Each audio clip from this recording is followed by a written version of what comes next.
Hey there, welcome to Fahim Islam and welcome to another bookish কথাবার্তা আছে। So আজকে আমরা হচ্ছে বই নিয়ে কথা বলবো। বই নিয়ে কথা বলার আগে আমি একটা বিষয় আপনাদেরকে স্মরণ করে দিতে চাই। সেটা হচ্ছে যে, আপনি যদি সুমন কবির সেই বিখ্যাত গান তোমাকে চাই শুনে থাকেন, তাহলে সেখানে তুমি সুমন কবির বলেছিল, এক কাপ চাই আমি তোমাকে চাই। তো এরকম আজকে এক কাপ চায়ে আপনার আপনার সেই প্রয়োজনের মানুষকে না এই বইটাকে চাই। সে এক কাপ চাই আপনার এই বইটাকে চাই। সে অবশ্যই। সো সম্পূর্ণ ভিডিওটা ধরে একটু ধৈর্য ধরে এবং ভিডিও খুবই ছোট করার চেষ্টা করবো এবং যে বিষয়গুলো বলবো এই বইটাকে নিয়ে খুব চমৎকার একটা। So, আমি যে বইটার নাম বলতেছিলাম সেটা হচ্ছে অনুভূতির অভিধান।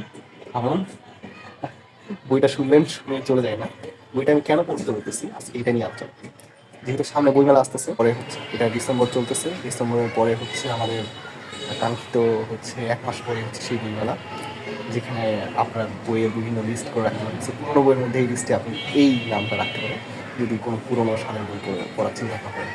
এখন এই বইটা যদি আপনি নাম পড়ে থাকেন তাহলে খুব চমৎকার হবে। আর এই বইটা যদি আপনি আগে থেকে পড়ে থাকেন তাও আপনি কেন কোনো চিন্তা করতে পারেন। আমাকে যদি বলা হয় এই বইটা কেন, এটা একটা নন ফিকশন বই, খুব গুরুত্বপূর্ণ ধাঁচের না, লেখার মানও তেমন চমৎকার না, কিন্তু এই বইটা যিনি লিখছেন তার জন্য এই বইটা চমৎকার। তো আমি ছোটোবেলা থেকেই তাহসান খানের গানের অনেক বড় একটা ভক্ত বলা যায়। যখন আপনি বাংলাদেশে থাকেন এরকম একজন লেখকের, যিনি আমাদেরকে, যাকে আমরা যার গান ছোটোবেলা থেকে শুনে আসছি, আপনি হয়তো বা শুনছেন, যাকে ছোটো পর্দাতে আমরা বেশ দেখে আসতেছি, তিনি একটা সাহিত্য না দিয়ে আমাদের একটা নন ফিকশন দিয়েছে। নিশ্চয়ই বিষয়টা চমৎকার। এবং নন ফিকশন বইটা আমাকে যখন আমরা নন ফিকশন বই আলোচনা করার কথা বলা হয়, আমি তখনই বলার চেষ্টা করি নন ফিকশন বই হচ্ছে একজন মানুষের সাথে আলোচনা করার মতো। আপনি একটা মানুষের সাথে গল্প করতেছেন, সে আপনাকে কিছু গল্প শোনাচ্ছে তার গল্প সম্পর্কে, অথবা কোনো কোনো এক বিষয় সম্পর্কে। নন ফিকশন ওই ধরনের।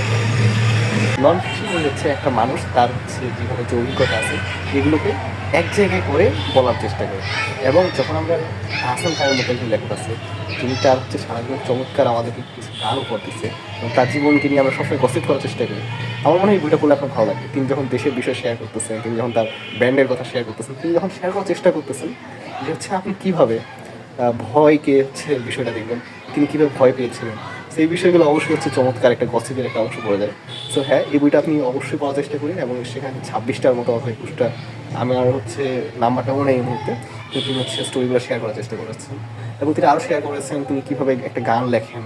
সত্যি এই বিষয়গুলো চমৎকার, কিন্তু যখন আপনি তার ভিতরের বিষয়টা দেখার চেষ্টা করেন এবং একটা মানুষকে বোঝার জন্য তার সাথে গল্প বলা এবং তার বই পড়ার থেকে আর কোনো ভালো মাধ্যম হতে পারে না।